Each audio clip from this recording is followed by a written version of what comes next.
Está listo, probando. ¿Me voy a escuchar? Ah, bacán. Espérate, sí, cachón. Puta, hablaste con mi mamá nomás.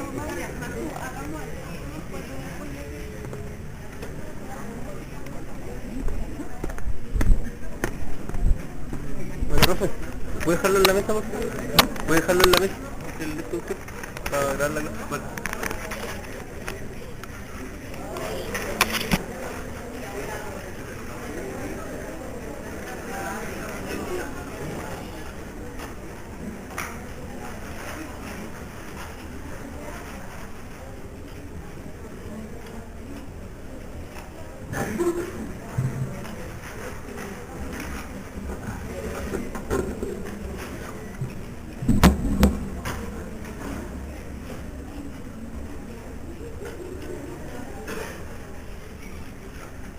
Bien, buenas tardes, de nuevo por aquí. El tema que nos correspondería conversar esta tarde es el que tenemos aquí anotado: masa marginal. Dentro del gran tema en general que estamos examinando con Pablo, el tema de los conflictos que han atravesado históricamente en nuestra sociedad. Tal vez este es el más antiguo, al mismo tiempo el que tiende a perdurar más en el tiempo, el que ha representado el desafío más importante también a la ciencia social y a la teoría del cambio social. Y sin embargo no ha sido suficientemente estudiado. Normalmente los sectores sociales que han preocupado a los cientistas sociales, a los analistas, a los políticos, han sido aquellos sectores que podría decirse están configurados como clases sociales modernas. Y así hay estudios significativos acerca de la clase obrera. Hay estudios significativos, que no tan complejos tampoco, acerca de nuestra, comillas, clase dominante. Incluso hay estudios respecto del campesinado. Están apareciendo estudios también, felizmente, respecto del movimiento, de los movimientos étnicos en nuestra sociedad. Pero no ha habido suficiente trabajo, investigación, elaboración conceptual y, sobre todo, una racionalización política de lo que podemos llamar masas marginales. Y sin embargo, las masas marginales han configurado ya desde hace mucho tiempo la masa mayoritaria de las sociedades que fueron los que surgieron de la acción colonizadora de la potencia europea. Las masas marginales son un elemento social, un sector social mayoritario distintivo de los países del tercer mundo y sin lugar a dudas dentro de América Latina. Hay confusión al respecto porque no se sabe si investigar estos sectores sociales bajo el concepto de clase social o no, bajo el concepto de simplemente ciudadanía o no. No se nos dio una construcción teórica consistente, y al no haberla, tampoco ha habido una consideración política sobre ello. Es un problema que, repito, representa un desafío a la teoría, un desafío a la política, y un desafío no poco, no menor, digamos, entre comillas, a los revolucionarios. Entonces, este es nuestro tema para esta sesión de ahora y las próximas también, que lo vamos a ir trabajando con el profesor Artaza. Y la idea sería hoy un poco discutir el problema general del concepto, trazando una perspectiva histórica de cómo ha sido este problema en Chile, y al mismo tiempo qué avances, podríamos decir, han habido o han existido últimamente después del golpe militar en este país.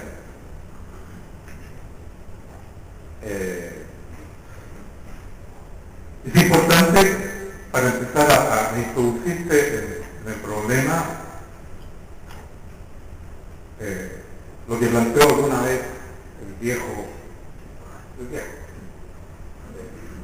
Karl Marx.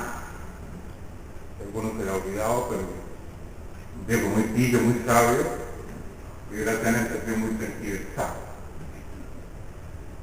En un trabajo que él no publicó porque formaba parte de los borradores que él escribió para el Capital, porque los borradores que él escribió para el Capital, que el Capital tiene 10 volúmenes, los borradores son 9, más o menos. Y en esos borradores se planteó el tema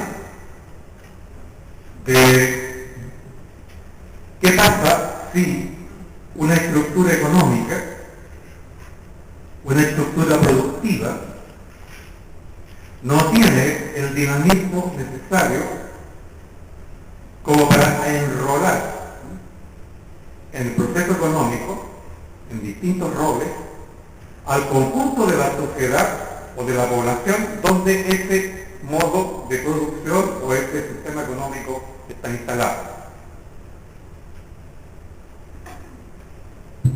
En otras palabras, si un modo de producción, si un sistema económico tiene suficiente dinamismo, genera la expansión económica necesaria, el proceso de la acumulación capitalista necesario, tiende a generar más y más empleos de todo tipo. Desde los empleos gerenciales que tienen que ver con la administración del capital, a los empleos técnicos que tienden a producir la innovación tecnológica indispensable para la expansión del capital, los empleos que tienen que ver con el servicio público, que llaman el sector terciario, y los empleos que tienen que ver con la producción misma, o sea, la clase propiamente obrera. Si un sistema económico capaz de generar un dinamismo y una acumulación ampliada, entonces la generación de empleo en torno a ese vértigo, ese torbellino que genera este sistema económico, atrapa el conjunto de la población, la integra a un mismo modelo económico, social, cultural, y produce por tanto una sociedad integral, con un muy bajo porcentaje de personas que no tienen empleo. Si eso ocurre, pensaba más, si hay un sistema económico dinámico capaz de cooptar, de integrar al conjunto de la población en roles económicos de distintos tipos, pero dentro del mismo sistema, entonces los trabajadores que están desocupados van a ser una minoría, y además una minoría que va a estar rogando. O sea, trabajan, salen, engrosan esa cantidad, se ingresan por otro lado, están entrando y saliendo del sistema económico. Entonces, a ese salto de trabajadores que van a estar siempre de alguna manera fuera del sistema económico, pero transitoriamente, él le dio el nombre, como ustedes saben, de Ejército Industrial de Reserva. Que, desde un punto de vista estadístico, normalmente oscilaría entre el 4 y 5% de la fuerza de trabajo, que es una fracción menor. Por tanto, el Ejército Industrial de Reserva es un conjunto de trabajadores que están eventualmente desempleados, pero que forman parte de hecho del sistema, porque están entrando y saliendo, y su entrar y salir tiene que ver con una cuestión importante, que la tasa de salarios no se dispare. Porque si hubiera pleno empleo, que no hubiera nadie que están produciendo, la tasa de salario se dispara, y si se dispara, pues entonces se produce una inflación de costos. Y habiendo inflación de costos se resiente el proceso acumulativo, y eso podría ser un factor de freno al proceso de desarrollo. Por eso Marx pensó que el ejército industrial de reserva es funcional al desarrollo y que hace sano que exista un ejército industrial de reserva. Eso ocurrió en la Inglaterra del tiempo que Marx estudiaba esas cosas. En su época, la revolución industrial inglesa agarró tal fuerza que incorporó a este proceso a toda esa masa de cesante que en el siglo anterior, en el XVIII, incluso en el XVII, pululaba como cesantes crónicos en las calles de Londres, ¿no es cierto?, de la época de Oliver Twist, y qué sé yo, esa época. Pero a mediados del siglo XIX prácticamente no había masa marginal en Inglaterra, y precisamente se carteaba en el Marx y Engels diciendo que, bueno, si uno mira la clase obrera inglesa, andan todos bien vestidos, andan con su traje de tweed, ¿no?, con su sombrero, van en los bolsillos un día domingo y no están ni preocupados por luchar contra el capital. Se quejaban. Entonces, ante esa situación,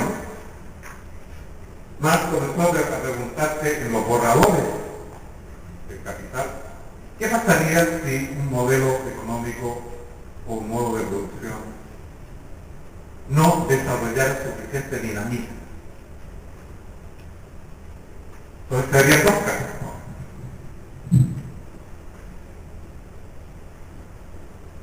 Un modo de producción dinámico que genera, ¿verdad?, un movimiento expansivo que va integrando su órbita al conjunto de la sociedad en un solo modelo, en una sola cultura, que podemos llamarla modernidad. Pero si este modo de producción o economía no genera expansión, sino que tiende a mantenerse sobre sí mismo estancado, entonces comienza a generar en torno una masa marginal. Tiene un conjunto de personas que está por encima del 5%, puede ser 10, 15, 20%, que no se integra en un modelo económico central porque este no tiene la fuerza necesaria para integrarlo. Y esa masa entonces comienza a transformarse en una masa social periférica al sistema, que gira en torno sin integrarse, y en consecuencia ahí se generan problemas de otro tipo. No integración, sino marginalidad. Él lo llamó masa marginal, el nombre viene de los años 60, cuando en América Latina se descubrió el fenómeno, y le pusieron ese nombre, masa marginal. Le puso un nombre más técnico, más sofisticado, le puso superpoblación relativa. Superpoblación relativa. Entonces puede darse el caso de una economía integrada, con una sociedad integrada, pero una cantidad, una masa periférica que forma parte de la sociedad, pero que no está integrada en un modelo central.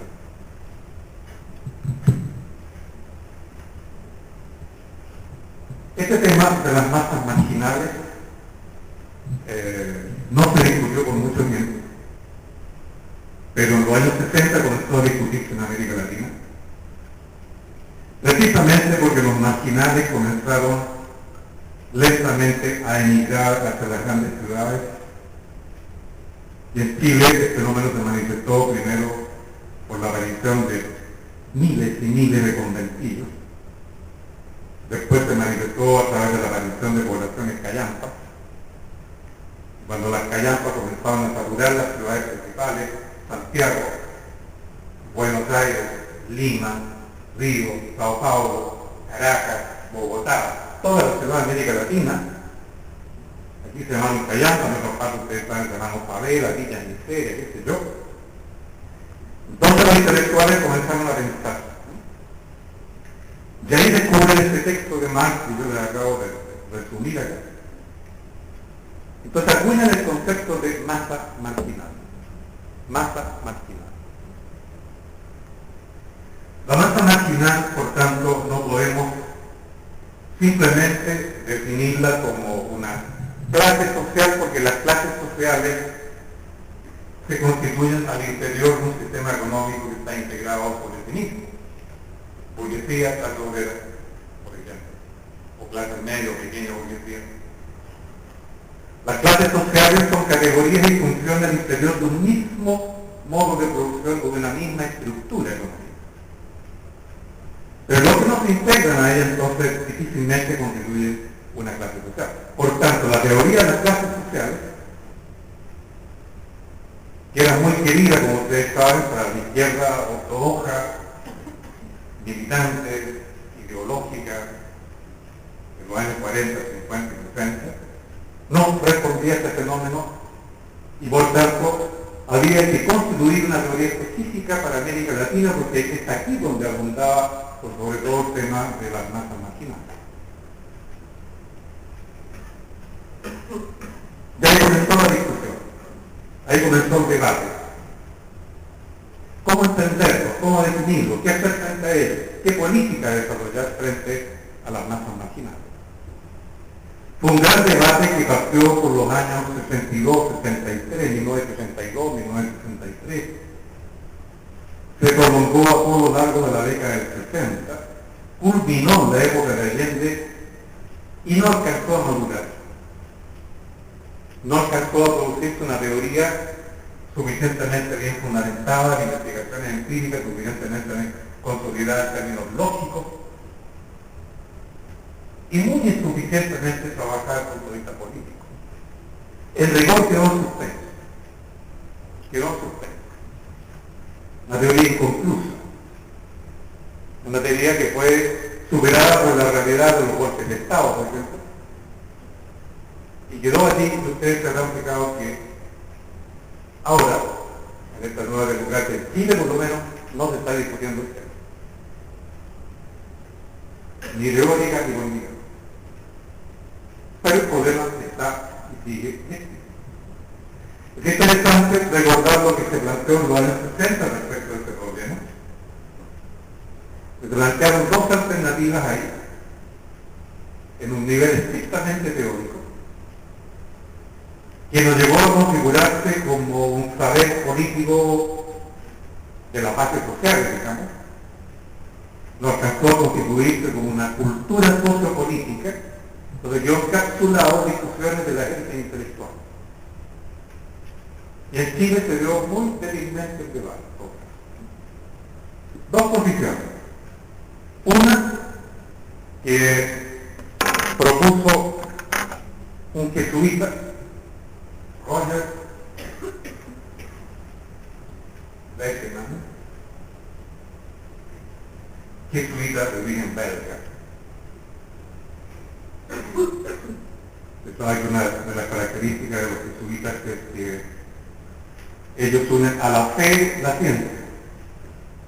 Fe y ciencia, o caridad y ciencia, no solo la fe.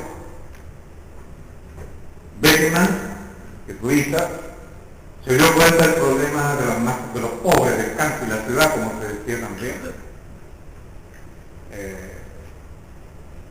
y comenzó a pensarlo científicamente. Por tanto, no se quedó con el tema de la pura caridad,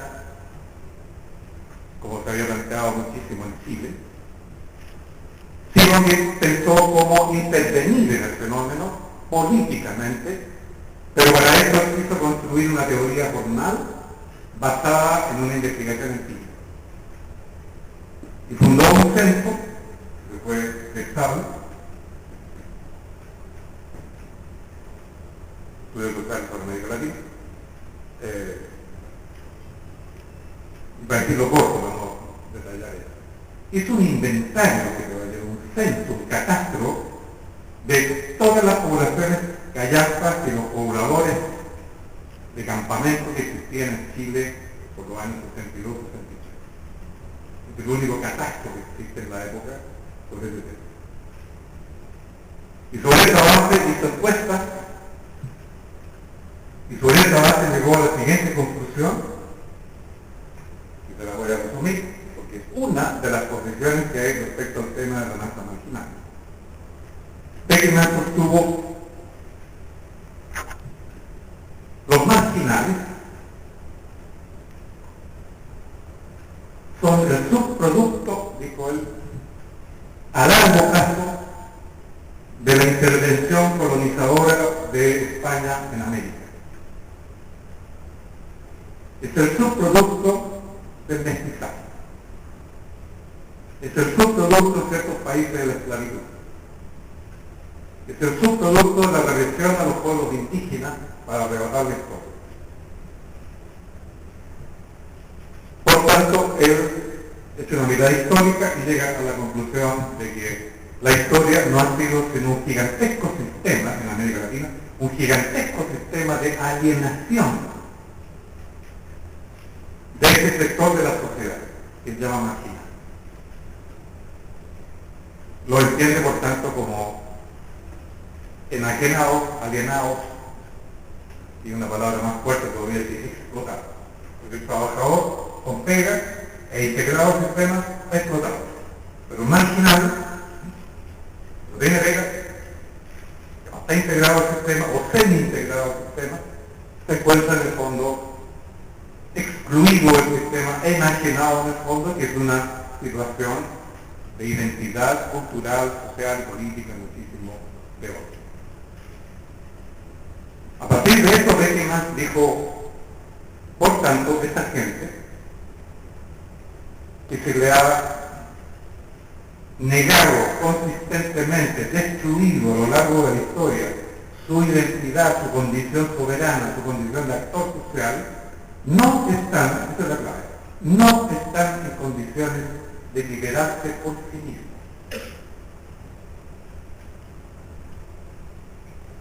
No están en condiciones de integrarse por sí mismos al sistema central. Él no se planteó que el sistema central no estaba en condiciones de integrar a nadie más. Él se planteó que esta gente, por su tradición histórica cultural, no estaba en condiciones de ser un actor capaz de promover su inserción autónoma dentro del sistema.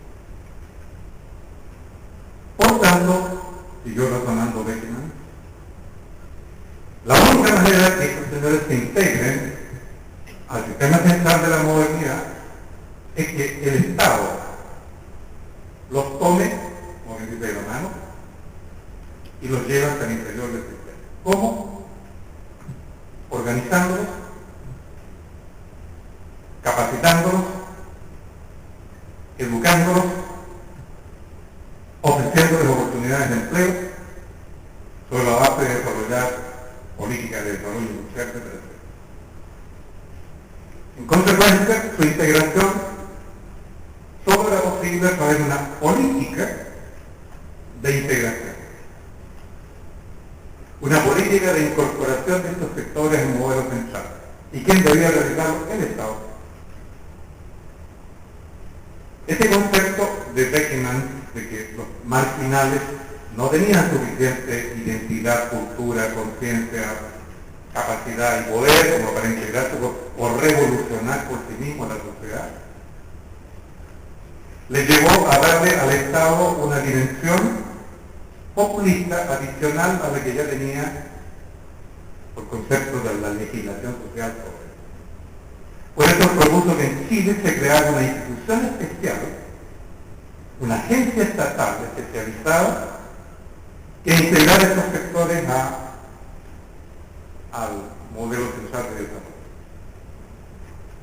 Esta propuesta, que fue elaborada por sociólogos belgas, que de alguna manera algunos sociólogos norteamericanos dependientes de la CIA habían estado también explorando, hay por ahí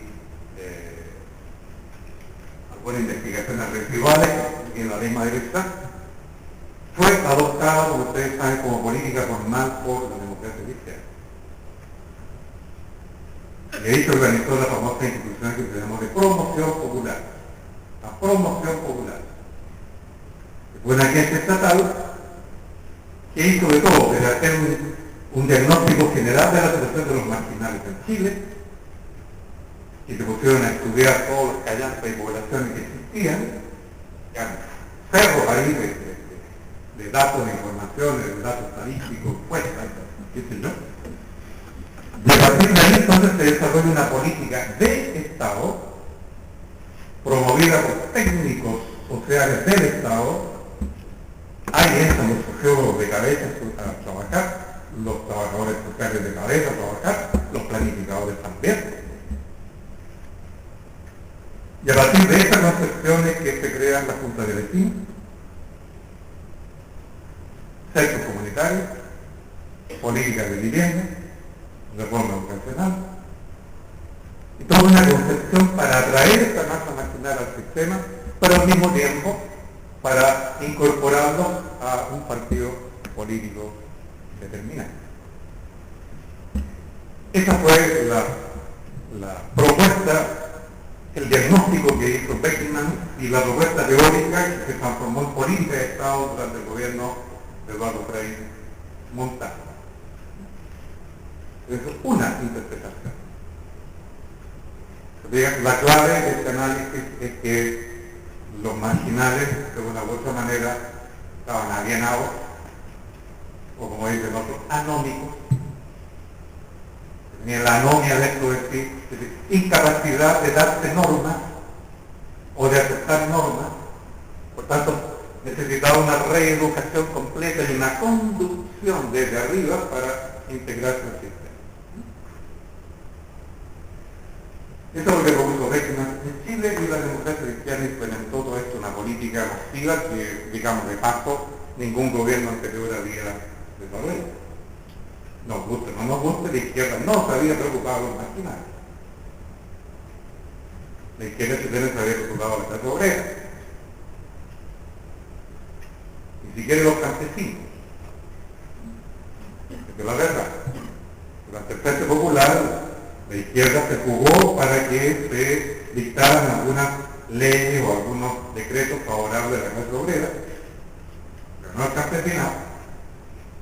Negoció con el gobierno de turno a efectos de que se favoreciera la clase obrera, pero se dejara tranquilo a los campesinos para que los latifundistas pudieran mantener el régimen de explotación que tenían sobre los inquilinos. Entonces la izquierda no desarrolló políticas que no fueran para la clase obrera industrial. De ahí que los marginales quedaron siendo, porque eran marginales, y los campesinos igual. Por eso la democracia cristiana, promovido por teóricos como Beckman y otros, intentó construir políticas específicas para estos sectores. Los campesinos tipo inquilinos, que no compraban porque no les pagaban mucho el dinero, que eran muertos económicos, como se les bautizó, y los marginales que estaban absolutamente descuidados por los partidos políticos. Eso es un hecho real. Sin embargo, esta política no tuvo éxito. No tuvo éxito. Cierto que la reforma educacional permitió la expansión de la cobertura educacional de una forma extraordinaria, lo cual es cierto. Cierto que la junta de vecinos comenzaron a funcionar, pero lo que no resultó fue la integración real de esta gente al modelo, porque no se cubrió el déficit habitacional. Cuando llegó al gobierno, Frei tenía un déficit de 500.000 casas, cuando salió del gobierno tenía 460.000 casas, el problema seguía igual, con la diferencia que cuando terminó el gobierno de Frei, se había desduplicado el número de campamentos. No resolvió el problema. Más aún, ya lo veremos, lo va a después Pablo con más detalle, yo no sé, vamos a ver. El movimiento de los pobladores, por tanto de los marginales que se convirtieron en pobladores, se dirigió precisamente en contra del gobierno de Frei. Y se radicalizó en otra dirección. Eso nunca lograron ellos entenderlo, ¿no? Porque primera vez que el gobierno se preocupaba de estas masas marginales, una política relativamente coherente, basada en una teoría que se había construido en base a investigaciones empíricas, una tecnocracia dirigida a eso y fracasó. Nunca lograron practicar. Entonces ahí tiene sentido la otra propuesta que se hizo, yo le dije eran dos, que se planteó por la época, la de Decna como del 62-64. La segunda propuesta interpretativa de lo que son las masas marginales y cómo tratarlas es más o menos del 70 y no vino de Chile. Vino fuerte, por favor. ¿Cómo reacciona la izquierda primero ante la izquierda tradicional chilena, digamos, el Partido Socialista, el Partido Comunista, ante primero este uso de la democracia cristiana e integrar a las clases, a las clases marginales dentro del sistema político? Y por otro lado, el MIR que viene planteando como sujeto revolucionario el poder de campo y la ciudad. Esta izquierda que realiza un análisis muy exegético de la teoría marxista y además muy ortodoxo actual, pasa a después de estos procesos integrar o considerar a los pobladores, a los campesinos, a las masas marginales dentro de estos sujetos revolucionarios, o simplemente reaccionan ante estos procesos. Bueno, es una pregunta que nos adelanta un poco en el problema, pero va a respondérselo rápidamente, ¿no? La izquierda, digamos, clásica, ortodoxa, nunca aceptó teóricamente que los pobladores pudieran ser sujetos revolucionarios.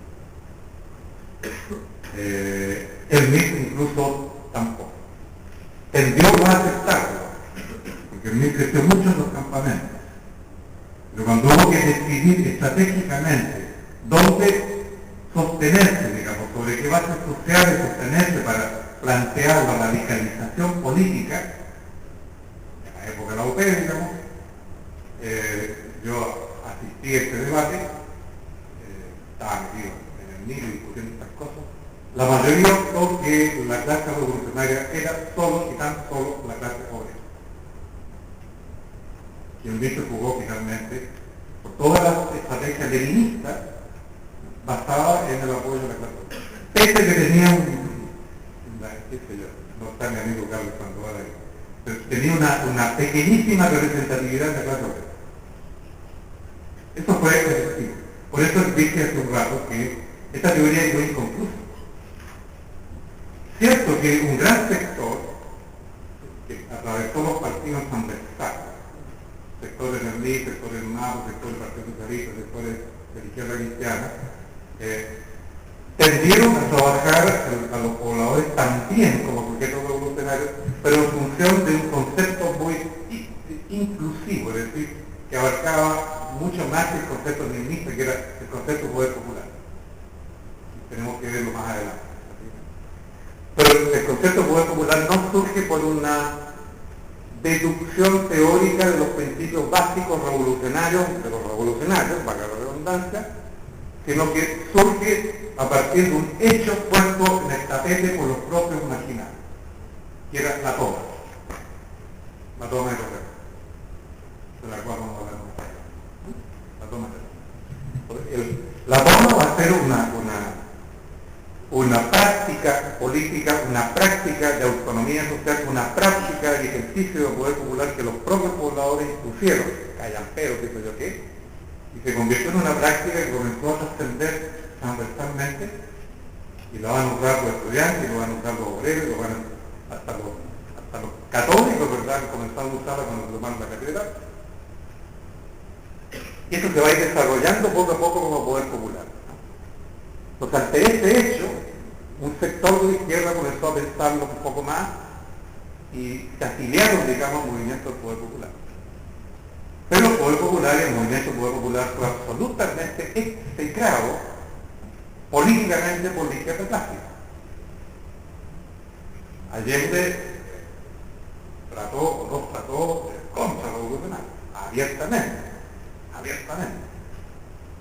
Y dentro de esto dio también un debate muy crudo que terminó con una transacción, pero primando frente a la cosa de la clase obrera. Es un gran problema y que no se continuó posteriormente, apareció con cierta forma en los años 80, pero no se continuó en detalle. Bueno, la otra propuesta interpretativa de estas masas marginales en América Latina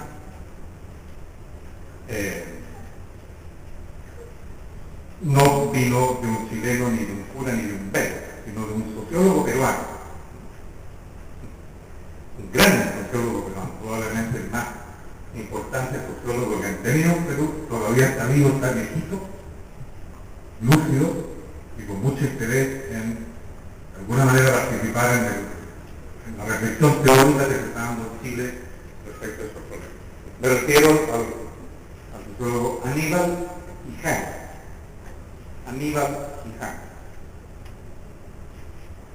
Aníbal Quijano construyó su concepto acerca de la masa marginal observando lo que pasaba en Perú. Y sus conclusiones vale la pena también resumirlas acá, porque son muy contrapuestas con las que planteó Beckman. Porque la teoría de Beckman, si ustedes se fijan, al anular la capacidad soberana y protagónica de los marginales, le dio todo el protagonismo y todo el poder de acción al Estado. A la larga es una concepción que conducía al populismo o una especie de versión socialdemócrata. En cambio, Quijano plantea lo que sigue. Su tesis es que parte de la idea de que vivir en el margen,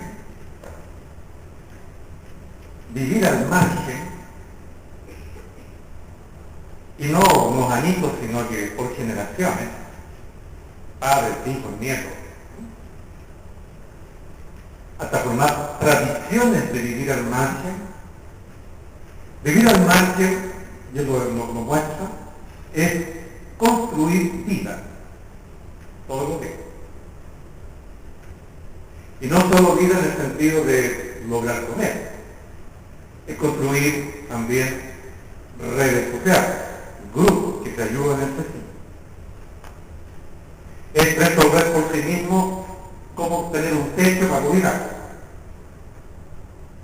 Es construir por sí mismo acciones de todo tipo para conseguir recursos y alimentar, sea trabajando un poquitito, sea comerciando, sea produciendo, sea robando, sea saqueando.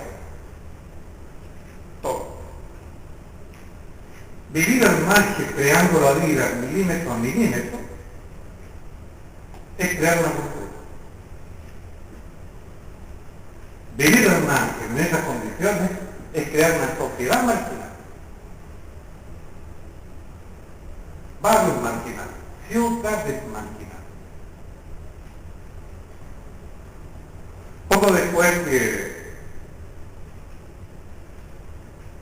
más o menos por esa época, Quijano escribía estas cosas, se produjo en Lima, ustedes saben, una toma de terreno gigantesca.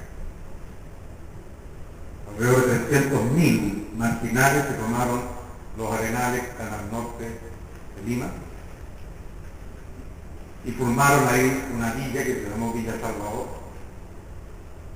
Salvador, no por Allende, nada, Salvador.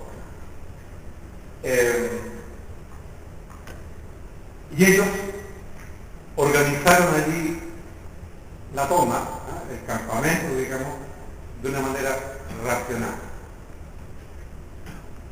Todos escogieron cómo tenían que ser las manzanas y pensaron que tenía que ser una ciudad, porque eran 300.000, que todo convergiera a un centro. O sea que las calles no eran tableros de ajedrez, como la española, sino radiales convergentes en un punto. De manera tal que todo el mundo, aquí estaba instalado el comercio, las escuelas, qué sé yo, toda la población convergía en un punto central que se encontrara consigo misma. Si uno salía a la calle, la perspectiva conducía derechito al centro. De esa manera, la sociedad, los ciudadanos, digamos, construían una ciudad, pero al servicio de ellos mismos, de manera que pudieran siempre mirarse, encontrarse, reunirse y, por tanto, tomar decisiones. Entonces, distribuyeron dónde estaban los colegios, el comercio, las fábricas, que de tal manera, siempre pensando en que la masa social tenía que encontrarse a sí misma y reunirse, y reunida con poder tomar, por tanto, las decisiones colectivas que correspondían. Por eso la Villa El Salvador se constituyó como una ciudad construida por los pobres, con lógica de pobres, con identidad de pobres, con cultura de pobres, con poder de pobres. Y como lo hicieron todos, designamos también un gobierno propio, un municipio propio, un cabildo, y se autogobernó. Una vez constituidos de esa manera, fueron a conversar y negociar con las autoridades peruanas para pedir y exigir también, porque eran 300.000, lo que implicaba unos 200.000 votos. Entonces, negociar con el gobierno, no ir a pedirle con el puño en alto, nada, negociar, tenemos tal potencia. Y la ley de El Salvador no solo con eso, sino que comenzó a necesitar fondos para trazar mejor las calles, mejorar arquitectónicamente la ciudad que habían fundado. Entonces pidieron préstamo a Banco Internacional. Yo lo quiero. Y cuando hubo un concurso internacional, ¿verdad?, por concurso urbanístico, ganaron el premio. Y se hicieron famosos internacionalmente. Bueno, eso es lo que estaba mirando a nivel vertical. Entonces, al revés de Beckerman, dijo, los marginales, por el hecho de tener que asumir la marginalidad como modo de vida, están obligados a construir economía donde no hay, sociedad donde no hay, ciudad donde no hay, educación donde no hay, autogobierno donde no hay Estado. ¿Y esto qué significa? Que los marginales no son un cero de izquierda, como estaba señalando Beckerman, sino todo lo contrario. Y por tanto, bien conducidos, dijo Quijano, o que ellos mismos fueran capaces de autoconducirse adecuadamente, también podrían ser a su manera, si no una clase, al menos una comunidad revolucionaria. Y eso lo planteó Quijano teóricamente por esa fecha. En forma de un artículo que se publicó en Chile en una revista que provocó un tremendo impacto entre los sociólogos chilenos cuando se leyó acá en el 71, 72, que me la época, provocó un tremendo impacto e incentivó la discusión acerca de este tema, o sea, porque son dos cosas distintas, ¿se fijan? Un proyecto revolucionario que parte de una clase trabajadora, que lo que puede hacer por sí misma la clase trabajadora es exigir más salario, ¿verdad? Por tanto una movilización económica. Ok, puede lograrlo, mejora las condiciones de vida de su familia, pero ¿qué puede hacer más allá en términos de revolución política? Entonces ahí necesita el partido. Porque la lógica del conflicto patrón-asalariado no da para construir Estado. Entonces ahí se requiere el partido. Y ahí es donde el movimiento obrero se dependiza de los partidos, políticos. Entonces hay una lógica revolucionaria que se fija contra el patrón, partido político, cambio del Estado. En cambio, la lógica que descubre Quijano entre los marginales es otra. Es revolución sobre la base de construir al tiro, ¿verdad?, la sociedad que uno quiere, aunque sea en margen. Y es construir sociedad, es construir economía, es construir ciudad, es construir autogobierno. Son dos lógicas revolucionarias. El problema es que Quijano, repito, escribió eso después del movimiento de Villa Salvador, contemplando eso y otras cosas, y en Chile se conoció tardíamente y no hubo caso de cambiar ya lo que se estaba pensando en Chile. nosotros mismos hicimos una investigación de este tipo, pero de mucha menor envergadura, que lo hizo Quijano en toda esta zona sur de Santiago, como en Naranja, particularmente la Ventana. Y estamos comenzando a construir construcciones con los mismos pobladores cuando vino el pueblo, entonces no alcanzó a dárselo. Bueno, son las dos grandes teorías que están expuestas respecto al tema de la masa marginal. Más no alcanzó a decir nada, salvo que planteó los borradores del Capital, que se los resumí hace un rato.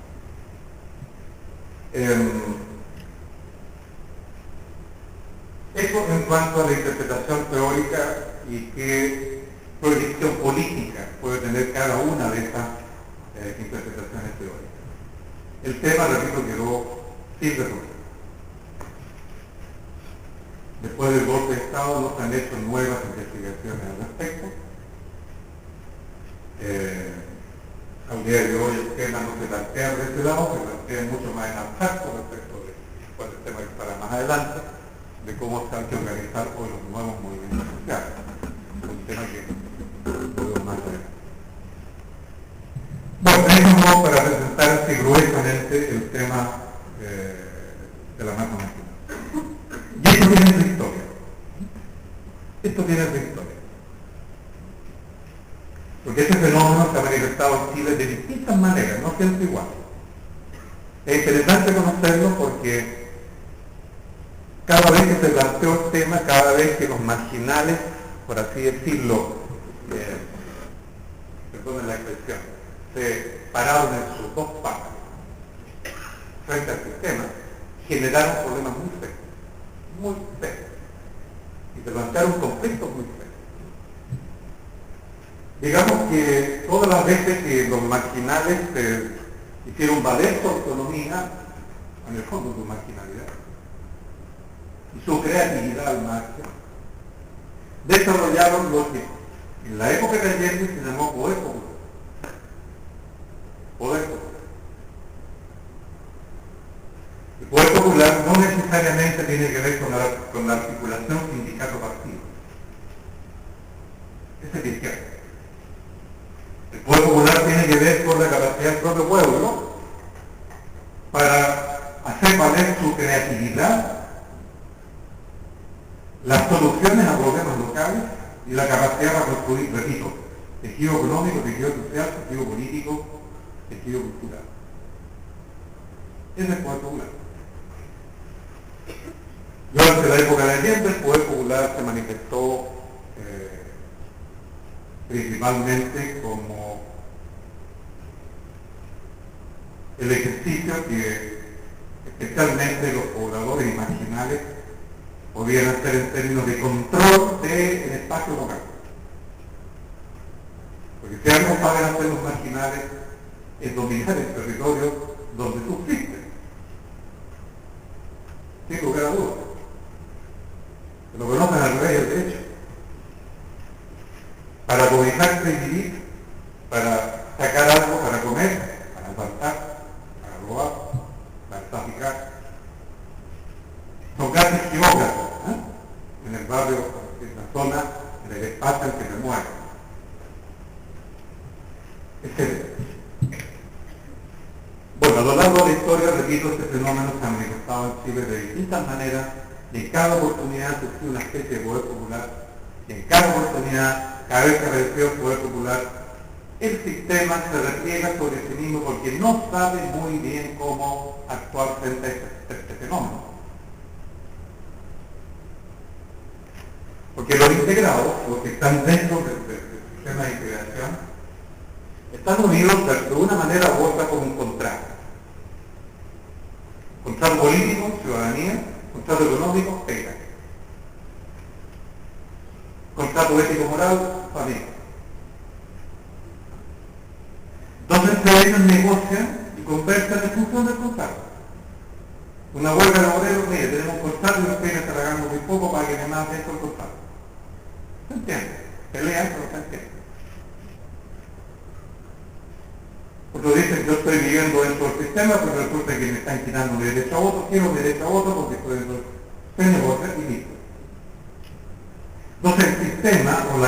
caminante sabe entenderse con aquello que están integrados, razonan, dialogan, se engañan, lo que ustedes quieran, pero dentro del mismo pacto o de la misma lógica. En cambio, los marginales siempre aparecen con una lógica que no es contractual, y aparecen dentro del espacio integrado como si fueran merodeadores, como si fueran afuerinos. Como decía por ahí un viajero inglés a las ciudades chilenas de 1830, 1840, los marginales aparecen como lobos esteparios, rondando alrededor, olfateando, viendo dónde pueden agarrar algo. Yo me recuerdo el año 72, pleno gobierno de Allende,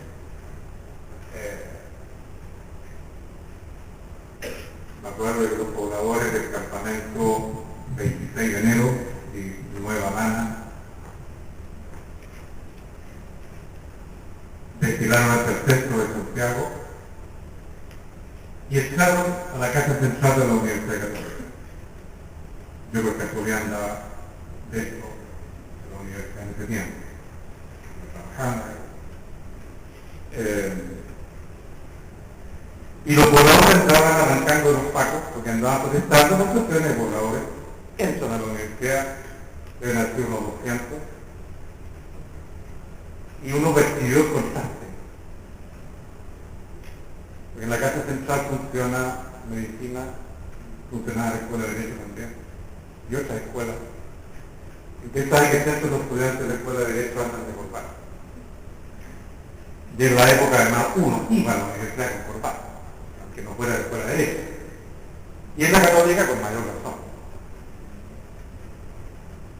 La católica siempre andaba todos muy tígidos. Entonces, ven estos 200 pobladores entrando al hall central, con esa escalera de mando que tiene,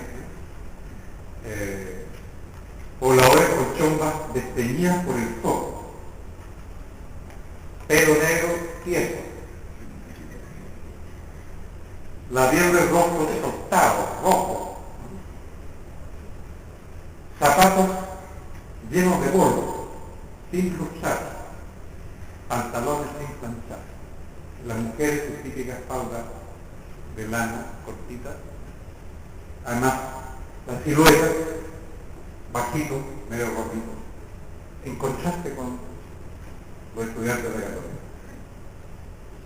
Fue tan grande el impacto que tuvieron los estudiantes de la Católica que partieron corriendo al interior de la casa central y volvieron a los 3 minutos llenos de palos, de cualquier cosa, y los ararearon los pobladores hasta que lo echaron por fuera. Provocó pánico. Se acaba de cumplir hace poco, el 2-3 de abril de este año, 50 años de lo que fue los llamados los luctuosos acontecimientos el 2-3 de abril del 57. ¿Qué pasó allí? Huelga estudiantil por la locomoción colectiva, que partieron en enero, siguieron todo enero, la mitad de febrero, la segunda mitad de febrero salieron a descansar, volvieron en marzo de nuevo, siguió la cosa, con comienzo de marzo se plegaron los obreros, por la mitad de marzo obreros y estudiantes ocupaban todos los días las calles de Santiago, Plaza de Armas, y todos los días llegaban los pacos a pelear con ellos, y todos los días estaban 3-4 horas peleando, hasta que llegó el punto, 2-3 de abril, y los señores carabineros se agotaron, porque todavía no tenían todas las técnicas modernas, y los estudiantes aprendieron rápido, ¿verdad?, a sacarle las plumas a los trolebuses que quedaban parados, entonces daban vuelta un par de autos, tapaban el tráfico, los vehículos, los carabineros no podían moverse, quedaban encerrados los pacos, entonces llegaban todos ahí y a Chile, ¿no es cierto?, apedreaban a los señores policías. Se cansaron y llegó un momento, el día 3 de abril, que se retiraron. Y en ese vacío de tiempo llegaron a los poblados. Por primera vez al centro de Santiago. Que en la época eran más callanteros que poblados. Había muy pocas poblaciones, había como 3. El resto eran campamentos y poblaciones que allá en San Juan de la Guada, Cerro Blanco, la población Colo Colo, por la Villa del Río, qué sé yo. Y llegan al centro y se ponen a saquear todo porque no había pago. El saqueo del centro y el avedreo del Mercurio, que fue ya sumo de la rebelión, provocó un pánico enorme. Bueno, la respuesta del gobierno, la retirada de los carabineros agotados luego de 2 meses de la misma cuestión, todo lo que mandan el ejército llega con sus camiones y llega disparando. Dispara. Masacre. Pero el resultado de eso fue pánico. Los estudiantes asustados se fueron para sus casas, pararon el movimiento. Los obreros asustados se fueron para sus casas, pararon el movimiento. Salvador Allende pasó corriendo el gobierno de la zona de Campeones del Campo, para transar, para llegar a alguna transacción, una negociación que permitiera parar. Bueno, la aparición de los pobladores del centro de Santiago fue como si hubiera aparecido un monstruo social. Todos los partidos políticos cambiaron sus programas después de eso. Lo que quiero decir con todo este cuento es que la masa marginal tiene un aspecto, un modo de vida, una manera de hacer política que no es la del sistema y normalmente produce pánico. Y ante el pánico no hay negociación, no hay canal de comunicación ni racionalidad. La única respuesta posible es masacre. O la policía disparando o el ejército disparando. Por eso el sistema central no ha tenido capacidad de abrir un canal de participación de los pobladores y ellos mismos construir una capacidad negociadora con identidades como la que los pobladores imaginales construyen en sus lugares de vida. Hay por ahí un autor, un sociólogo,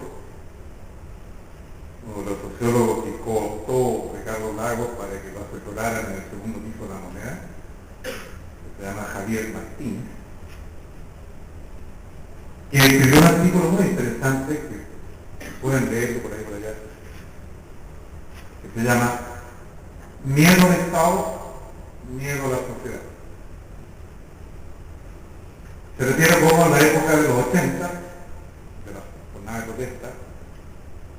Mucha gente, pero muchos chilenos tenían miedo al Estado, por ser los mismos Estados.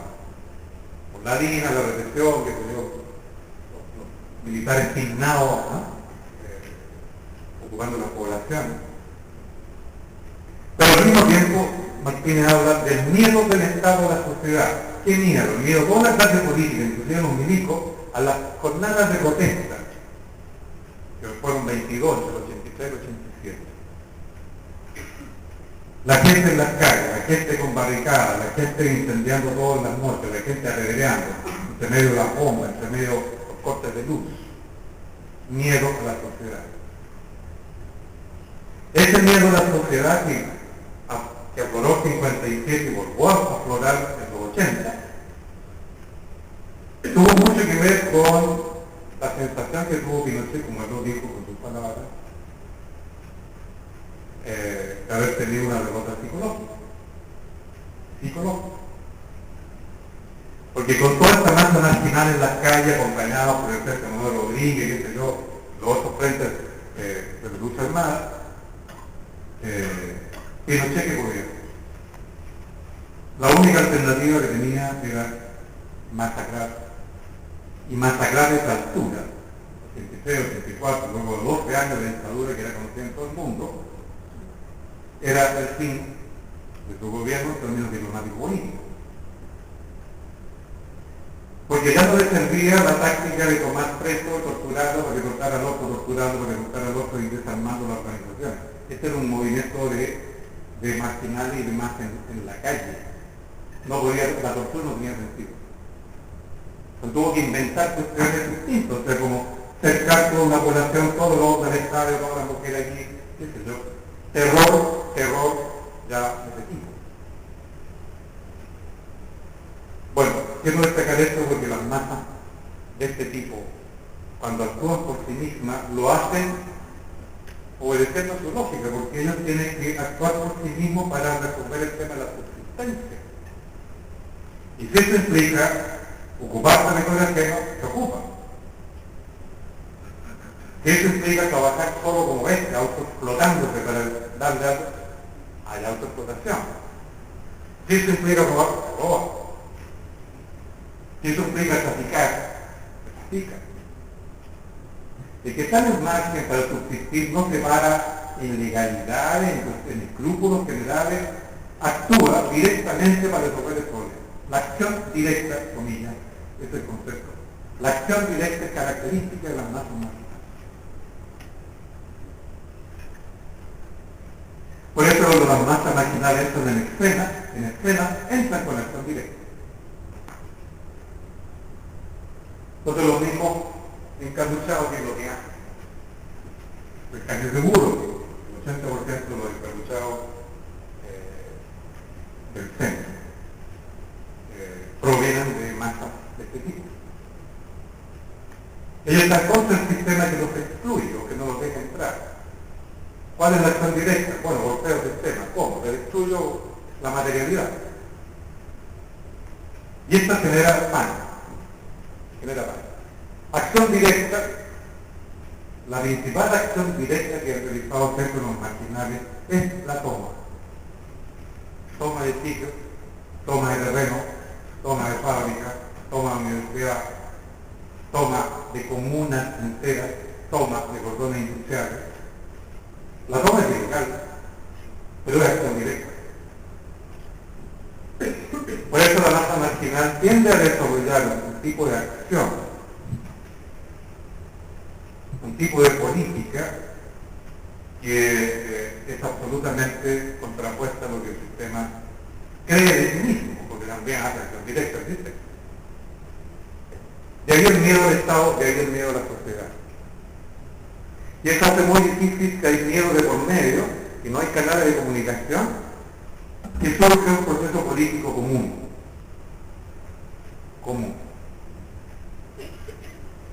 Bueno, esto es un modo de caracterización muy general, con el agregado de que la acción directa va acompañada de cultura, que hemos hablado ya en clase anterior. Porque para tomar un sitio y levantar carpa y aguantar el asalto de los pacos para quedarse ahí, con los cabros chicos y las mujeres dentro en el barro, con la lluvia, con todo, es un acto heroico, que se me quede en la memoria, yo lo hice. Y estos actos heroicos sumados, porque escucha que es heroico ocupar, levantar carpa, lluvia, cabros enfermos, paco encima, hambre, qué sé yo, e insistir hasta que logran finalmente conseguir una operación sitio, lo que sea, y después entre todos levantando, construyendo las veredas, trayendo el agua potable, trayendo la luz eléctrica. Es un tremendo esfuerzo creativo de construcción de realidad por sí misma. Y eso genera la memoria. Y eso genera identidad de la cual uno se orgullece. Y eso yo lo escribo. Hay N cantidades de historias de poblaciones y de los pobladores. Y todo eso es cultura. Y los que viven, ¿verdad?, en esa población que ellos mismos construyeron o conquistaron, ¿por qué no le cantamos? ¿Por qué no le cantamos? Y hay que explicarse por qué las bandas de rock hoy día cantan a sus poblaciones. Yo he hecho clases en la metropolitana frente, la mayoría de los cabros. Tú que dices, profesor, claro, que tú sabes que voy a ganar una miseria y plata, que los sostenedores te van a estrujar, que sé yo qué, y te van a echar por cualquier cosa. Sí, pero yo quiero hacer clase a mis iguales, ojalá mi población. Bueno, genera cultura. A eso me refiero. Y la cultura es uno de los bienes más preciados que pueden contar los marginales. No porque sí, ¿no es cierto? Los esclavos generaron un tipo de música inmortal. Desde el negro castello al jazz, al rock. Es la misma continuidad. Por eso la masa marginal no atiende a lo que señalaba Quijano, es una caja de cóctel. No digo de Pandora, es una caja de cóctel. Y amerita un estudio más profundo del que se ha hecho, y amerita, creo, retomar lo que planteó Quijano en nuestra realidad y construir en base a eso un saber que nos permita no solo construir un Estado populista, sino sobre todo una masa marginal capaz de ser plenamente ciudadanos para resolver por sí mismo gran parte de su problema. Bueno, hasta ahí llegamos hoy con esta presentación general de este problema. Vamos a ir etapa por etapa, del siglo XIX en adelante. El maestro Artaza va a continuar, o yo también entre medio, y vamos a ir alternándonos en este proceso. Oigan.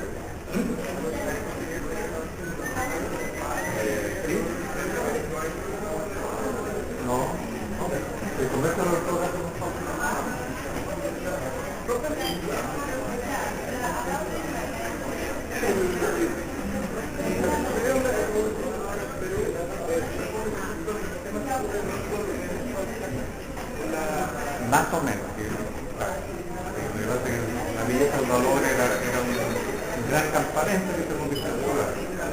Dice que Chiapas no, pues es una región. Pero apunta más o menos el mismo fenómeno de autonomía, de autocontrol, autogobierno.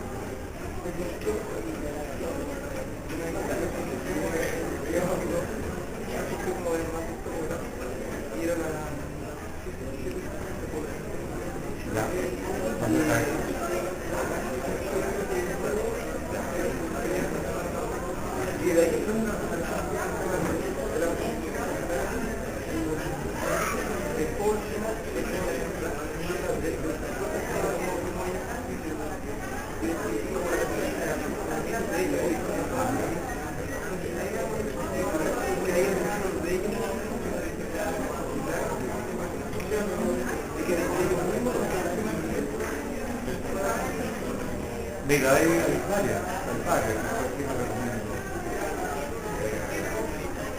Hay una que se llama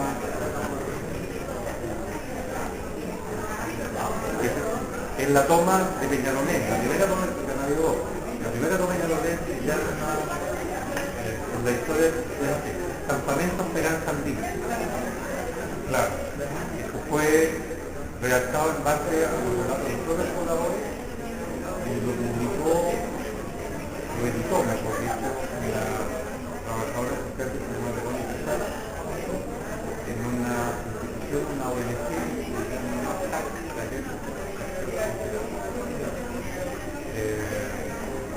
este libro debe estar solamente en biblioteca, nomás ya no está en venta. Y si ubica el teléfono de TAC, puede buscarlo en la guía, puede pedir un ejemplar.